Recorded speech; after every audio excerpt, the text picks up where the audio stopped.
Howdy, howdy. Yes, I do be looking like one of the righteous gemstones today, but I don't have a good reason. It's Sunday.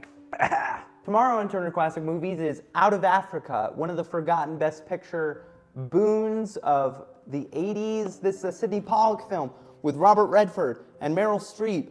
And, it is a wonderful movie. I wonder how much this would hold up to the modern audience. I'm speaking towards millennial Gen Z. Certainly there is just the first barrier for entry of calling a film Out of Africa and it being about Meryl Streep.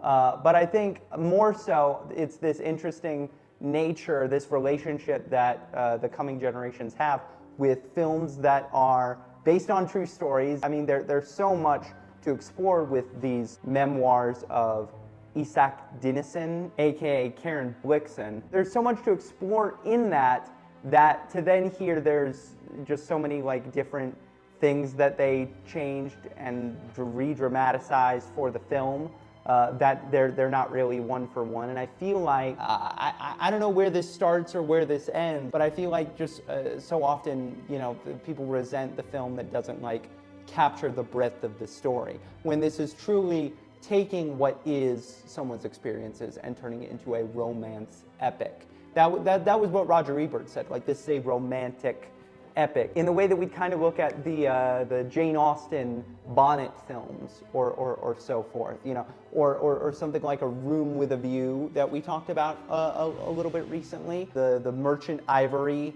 tones of it all, but obviously applying English countryside, Italian vista to Nairobi, British East Africa. This is a movie that had gone through a million different hands because the original memoir was from 1937. This was originally planned as a vehicle for Greta Garbo. As I recall, a lot of different filmmakers of those eras tried to get a film like this made based off of her memoirs. Orson Welles, David Lean, Nicholas Roeg. I can imagine Orson Welles doing a double on that. Kind of a post-Citizen Kane Orson Welles trying to do what Robert Redford was trying to do with the movie, because in the memoir, Robert Redford's character, Finch Halton, is an English nobleman. Robert Redford played it as an English nobleman. He had to go back. Sydney Pollack was like, hey, I'm not feeling this. He had to go back and dub all of his lines in his regular voice. The reasoning was it was distracting for audiences, and it's if you can't let the Sundance Kid act, then what are we doing here? And so yeah, Orson Welles, I could see him